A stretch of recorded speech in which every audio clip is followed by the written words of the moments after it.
Ja, das war auch ein Weg, den kann man auch nehmen.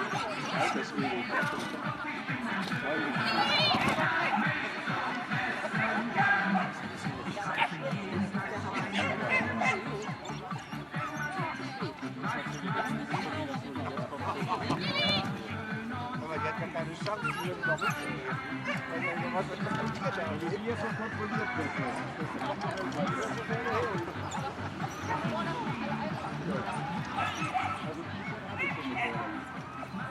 Ja, noch Applaus für Petra.